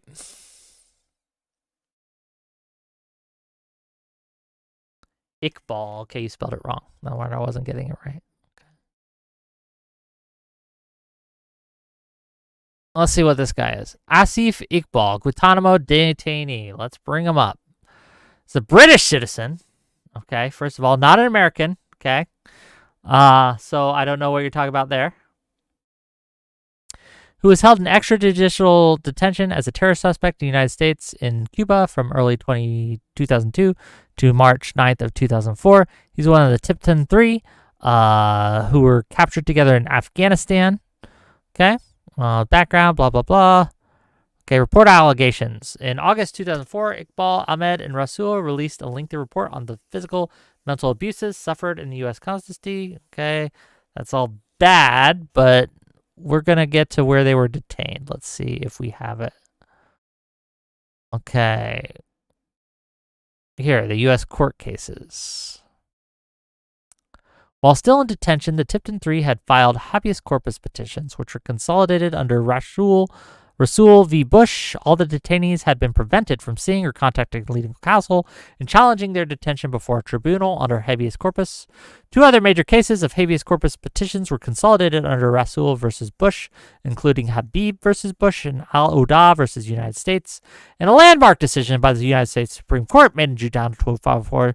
After their release, it determined that the detainees were covered by the jurisdiction of U.S. courts and had constitutional rights, including the right to counsel in habeas corpus. So, looks like, right?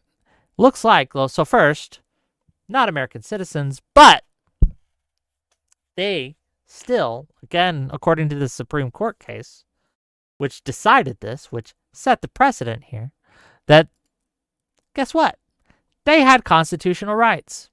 So yes, this is a substantively different thing after a Supreme Court has made a ruling and set a standard and set a precedent to simply ignore that precedent and push forward.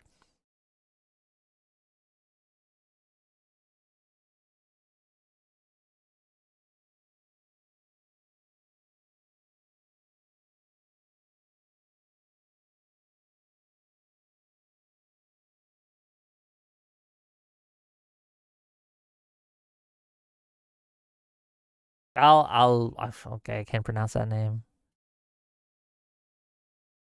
We can look that up too. But again, this is substantively different. This is not the same as what Trump's doing. If your argument is that the US has done bad things, agreed. That's not a defense for what Trump's doing.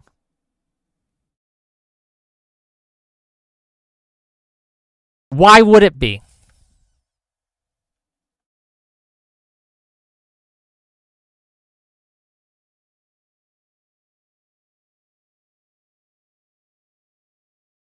Okay, so in the case of versus Panetta, the ASLU and the CCR sued former Secretary of Defense Leon Panetta and other officials, alleging that the U.S. government killing of Anwar al-Awlaki and 2 other U.S. citizens violated their constitutional rights, but the court dismissed the case due to special factors in the political question doctrine. Let's see what the link is here. Oh, it's the drone strikes. Are we talking about the drone strikes incident?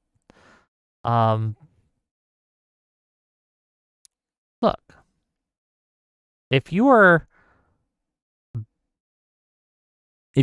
holding people hostage, for example, I'm just going to give you an example. You're holding people hostage and the SWAT team arrives, and in the process of apprehending you, you're shot. Were your constitutional rights violated? Possibly. Maybe. Depending. Like, are you trying to surrender when you're stopping this, right? Like, is that happening? Are you trying to surrender? And they shoot you anyway? Then yes. Wrong. Bad. They shouldn't do that. But drone striking terrorists? I don't know about that. That's a little more, not as cut and dry as you'd think. But what is cut and dry is going around looking at people who look like an immigrant, who look like a gangbanger, detaining them, refusing to give them trial, and deporting them. And oopsie whoopsie, a couple of them were citizens. A couple of them weren't immigrants at all. Oopsie whoopsie, a lot of them had green cards, right? We have no idea how many of these people were actually gangbangers or members of the MS-13 or any of these. I don't know. You don't know. We don't know. There has been no trial to find out. There was no evidence presented. They were simply grabbed off the street. They were packed into a plane, and they were shipped out without so much as a how do you do. That is, again, substantially different than the things that have come before.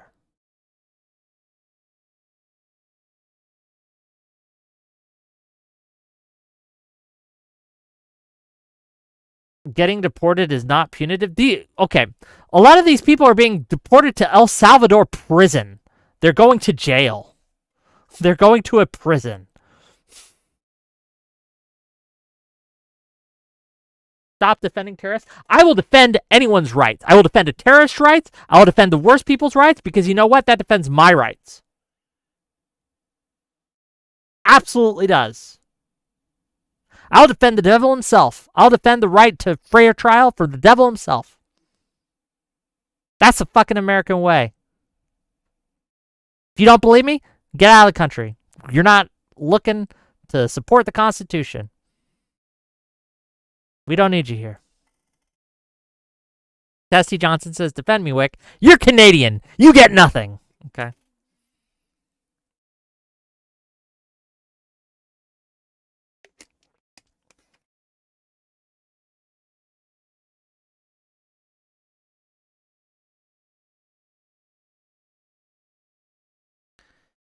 Canadians. Mr. Box says, hypocrite. Fuck off, you un-American piece of shit. Calling me a hypocrite. Fuck off. Seriously. You don't support the Constitution. You don't support the United States of America as the values that are in this flag, okay? Because you don't care. You hate your enemies more than you love your freedoms. And I don't give a shit. I don't give a shit what you say. You are nothing to me. Your opinion means nothing to me because you've demonstrated that you have no moral stance. Your position is power. That's all it is. As long as Daddy Trump tells you it's okay, you will do anything. Look, why even give them a trial at this point? Why not just take them behind the wall, put a gun to their head, and put a bullet in them, and then charge their families for the bullet? Why not? They're terrorists after all. They're bad guys. They're gang members. Why give them a trial? It just costs money, right? We can think of no bad outcomes that would come from treating people that we think are bad guys like that. We can't think of anything that might happen if we decide that that's the new normal, that that's now what we're going to do. We can't think of anything, any negative outcomes that might come from this kind of normalization of this kind of behavior. Not one. Not one. Not really. You can't think of one. Anyone with tattoos, disgusting? Yeah, tattoos are disgusting. I don't like tattoos, frankly. Yeah, we should barcode them to keep track. Maybe make them wear like a, I don't know, a symbol, like a star or something. So we can know who they are and we can all see them. Be useful.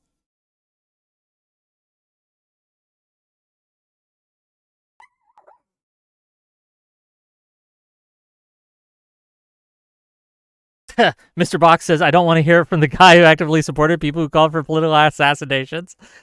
Do you think that's me? Do you think that's me? Wow, is this your first time on the show?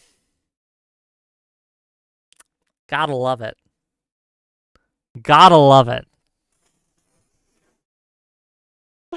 You gotta love it. Bro. Luckily, these things are recorded, and you can see my reaction live. When the Trump assassination attempt, the first one happened, go back and watch that stream, okay? I encourage you to do so.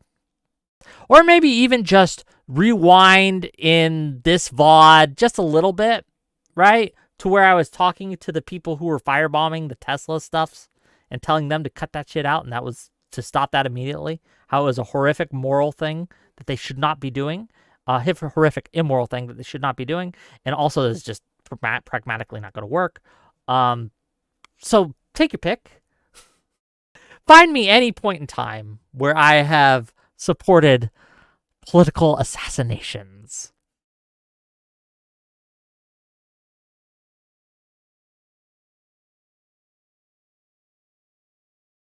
You had Destiny multiple times on your show? Yes, I have people on my show. Who I disagree with. That's true. I have people on my show who have different opinions than me. That's also true. Yes, that is correct. And I'm going to continue to do so. I'm going to continue to have people on that I don't like. I'm going to have people on that I vehemently disagree with. It's going to happen. It's going to keep doing it. And frankly, you can't stop me. But, sidetracked again. Look, this is one of my weaknesses. I'm easily sidetracked. Easily sidetracked by things, okay? It's very easy to kind of get me off point, for lack of a better term. I do have one more thing to cover tonight that I wanted to cover tonight before we end the stream, and I want to bring it up. I'm going to have a show on this next week, by the way, because I think it's something we need to reckon with. Give me one more second here. I got to find one more source that I was looking at. And it's something we have to really kind of this is just reality, and we have to deal with this reality. Copy image. Let me see if I can paste this image. Okay, that'll work for now. That'll do for now, children. Oh, multiculturalist James, hello.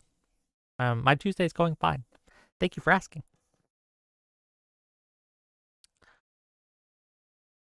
So, there's been polls of late, of recent, and this unfortunately doesn't showcase that poll, but it's showcasing another poll, but it's worth discussing.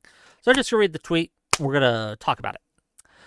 The NBC poll shows that the Democratic Party favorability rating has fallen to a historic low of 27%, while Trump is at the highest it's been.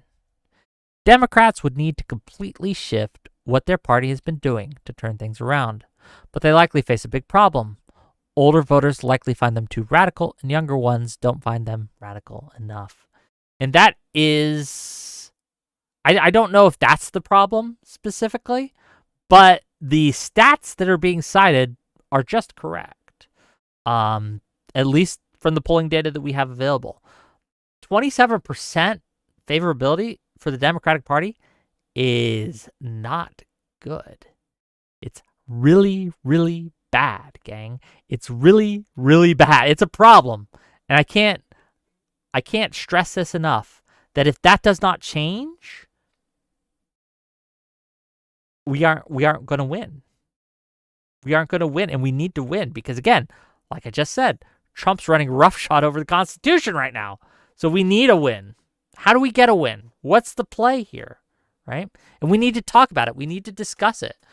There's a lady by the name of Tara Girari who had a interesting discussion, right? And I want to read some of this. So last week, Patrick Ruffini coined the term combative centrism to describe what could be a winning strategy for Democrats. With the cost of living back to being people's number one voter concern, Democrats need a strategy that's both forceful and practical. Historically, Dems have played by old media rules. Endorsements, cautious earned media, and managing attention instead of aggressively pursuing it. Trump's movement, the opposite. Constant visibility, spectacle-driven engagement, even negative press fuels them. The good news? Trump's grip on attention is slipping. Recent polling in this person's shows voter concerns shifting. Immigration is falling down on people's lists of concerns. The cost of living, jobs, political corruption, they're all shooting up. And we can read this right here. We can just say, again, number one concern, cost of living. Number two, jobs, economy. 3, political corruption. 4, immigration. 5, state of democracy. 6, national security. And then it just, after state of democracy, it falls off a cliff. And we got 4%, 3%, 2%, 1%, right? But as Representative Auchincloss has noted, if your number one issue is cost of living, boy, we'd better win you back. They will soon tire about political drama. They do care about their mortgage, rent, and gas prices. The quote being referenced is this: These Obama, Trump, Biden voters don't follow politics obsessively, but they notice when their mortgage, payments, grocery bills, and healthcare costs eat up more of their paycheck. If the Dems stick with risk-averse, technocratic messaging, they'll lose the economic narrative again. If they embrace combative centrism, they can win back America, working Americans. Okay. That's just true. I don't know if I agree with all the details, and we don't have time to go over her little article here. But I do agree with the analysis that we need to do two things. Okay. We need to pitch to the moderation, to moderates. Okay. We need to become more moderate as a party. I'm not talking pitch to the right. I'm talking pitch to the moderates. There's a difference between these things. There's a lot of evidence out there that one of the reasons Harris lost, right, despite what you hear on Twitter, all the data we have suggests that Harris lost because she was seen as too extreme, too radical, too left-wing. Okay? Despite her efforts to paint herself as a centrist or whatever, didn't work. she was seen as radical, left-wing, all that, right? And it's one of the reasons she lost. A lot of people on Twitter will tell you you're wrong, right? Like, oh no, she should have been more left-wing. No, that's bullshit. We have no evidence to suggest that, and a lot of evidence that the electorate, again, the electorate wants us to moderate. As evidence, here is another bit of data that I found. Oh, you can't even see that. Hold on. Stop. I don't know if you can read this. Hold on. Let me make it bigger. So this is analysis done recently. So if everyone who voted in 2024 were all the 2022 voters, Harris would have eked out a win. Small win, 0.6%. She would have gotten it. What happened was, though, Trump won by about 1.4%. If every single registered voter had voted, Trump would have won by a landslide. Okay, gang? This, again, what we could say, oh, we don't like this, but it's what the data says is reality. And we have to figure out a way to deal with that reality. Okay? We can't stop I've said this before and I'll say this again. The biggest problem for Democrats is they're caught between a rock and a hard place. Okay? Let me describe what that is. So you have, for the individual podcaster, for the individual influencer, for the left-wing style, the Democratic style media people, right? Because again, I agreed with the analysis before that Democrats just don't have the media, the alternative media space that the Republicans do. The Republicans just dominate the airwaves, dominate that alternative media space in a way that Democrats just can't compete. The Democrats who do compete in that, one of the reasons they are having a hard time is because they're damned if they do and they're damned if they don't. And let me explain that. So what is good, what is positive, what will get you as an individual influencer, streamer, content creator, whatever you want to call them, what will get you money and fame and notice is by being extreme. It's just true. The amount of center kind of podcasts out there are very, very small, while the extreme radical podcasts are very, very large in this media space. Look at the streamer space too. If you are a moderate, you get a lot less views than somebody who's going on hard on the extreme ends. Okay, that's just true, and I can attest to that. I've seen this happen. So, if you as an individual want to make the most, if you want to maximize your profits, if you want to maximize your viewership, if you want to maximize your clout, your influence in these spaces, you have to be extreme. You have to be extreme. You just do. There's some outliers here, but you have to. You have to be kind of radical. Okay. I'm not saying that. Again, you'll point to, well, what about this guy or what about that guy? Okay. Again, these are outliers. The general trend, the formula is be extreme, be loud, be obnoxious, be ragey, and get the views. Right. This is true for the right, by the way, as well. Okay. It's just true in general of streaming. But the problem is, for the right, their extremism, right? Their extreme takes run their party, right? They win on that for various reasons. Democrats don't. Democrats nationally don't win on their extremism. They just don't. I can't think of a single socialist, left extremist sitting congressperson.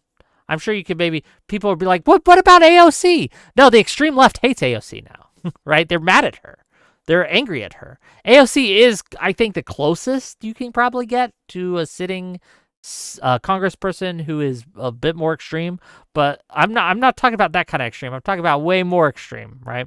That you need to succeed in these spaces. The left's extremists fight the Democrats. The right extremists help Trump, right? That's the difference. So again, Democrats individually will make a lot of money by pandering to the extremists, but it will lose them nationally. So we're in this rock and a hard place where if you listen to Twitter, everyone will say, do the most extreme thing, go the most extreme thing, do go dark woke is what they're calling it, right?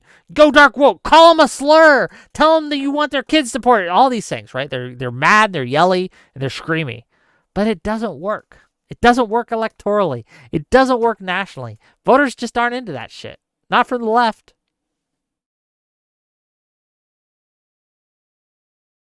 The right, fortunately or unfortunately, for better or worse, their extremists will shut up if it's hurting their candidate. They will shut up if it's hurting their candidate. Again, you can find outliers, but I'm talking about the majority. Whatever Trump wants, Trump gets. That's their reason to tear. That's what they go with. Remember when Joe Rogan said he was going to vote third party, and then MAGA just tore him a new one, and he eventually went back and fell into line? The opposite happens on the Democratic side. Okay? A Democratic podcaster or influencer who says they're going to vote for Biden or vote for Harris or vote for the Democratic candidate is torn apart by the left. They come in, they call them traitors. Okay? They call them genociders and stuff.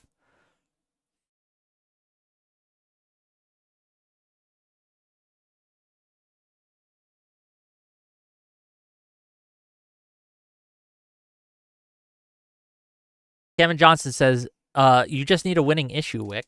I think we have winning issues. We just don't run on them. And that's the problem.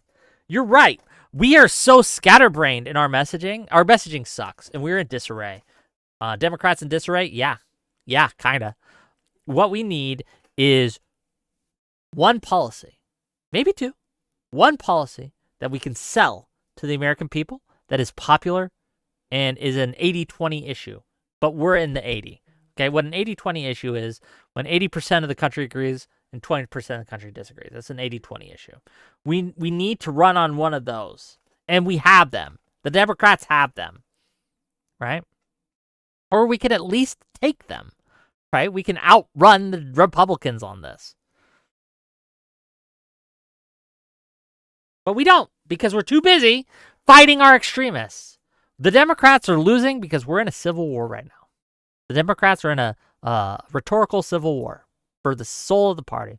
We've been doing it since before the election, right? This has been raging for a long, long time, for at least the last 2 years. Okay, probably longer. And we need to get our acts together.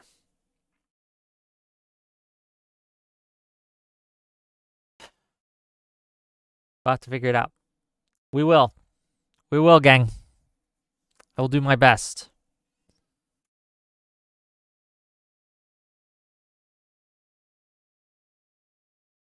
Because I think we need to stop this craziness on all sides. And it's just craziness. And it hurts my heart. And I worry that no one's going to listen to me. Because I'm not calling for dark woke shit. I'm not calling for the destruction of the system. And I'm not calling for the destruction of the system on the other side either, right? I want us to be America again. The United States of America. But I worry that I don't know. I can't see a path. I can't see a clear path. Maybe I'm just dooming out. Maybe I'm just too black-pilled.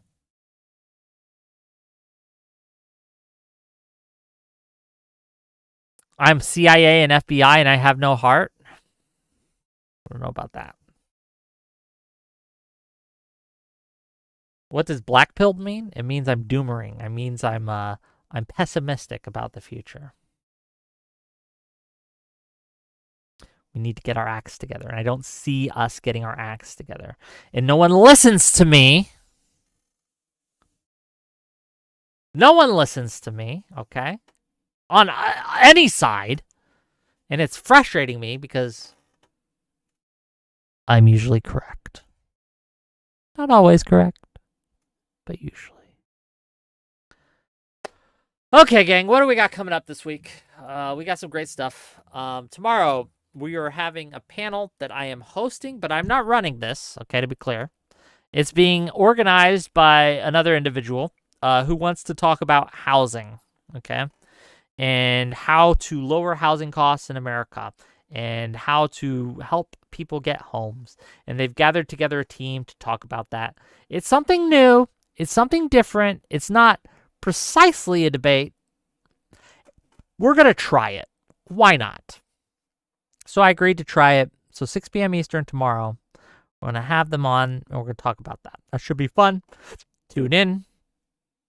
Let's see how it goes. Thursday, we're going to have an actual debate. It's going to be a one-on-one debate, and I'm trying it again despite my reservations, despite how the last one went. The last one was a disaster. But this one should be more interesting, I hope. It's between Big Papa Buckaroo and let me see if I want to get her name right. I'll find it. Don't worry. Stay there. No, that was here we go. And Abby's oh man, my OBS is it's Abby. I think it's Abby. Abby Nationals. But their debate's going to be on Christian nationalism and whether or not that is a good thing, whether or not we should have that, whether or not we should adopt that into practice in America. Abby says yes. Big Papa Buckaroo says no. And we're going to talk about it. It should be an interesting discussion. So tune in Thursday, 6 p.m. Eastern for that. And I can't give you details yet, but soon we'll have a pretty big announcement coming out. Okay, gang? It should be fun. It'll be different, and it'll be new, and it's big, and I'm super excited for it, okay? I can't give you details just yet, okay? Don't know the details myself, but keep an eye out, listen in, watch the Twitter, watch the Discord. Might be big, okay? Might be blowing up, and it'll be fun. I'm excited to participate. Okay, gang. Who are we raiding into? Who's streaming?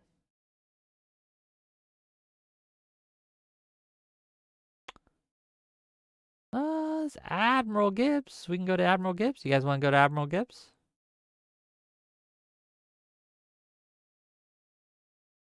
Go to Admiral Gibbs. Okay. Thanks for hanging out. I know today was kind of loosey-goosey. I didn't really have much planned. And it was kind of like a last minute, oh, okay, I'll go live. But yeah, thanks for tuning in. This is pretty good attendance for just a, for the moment thing. So I appreciate you guys. Cool. See you later.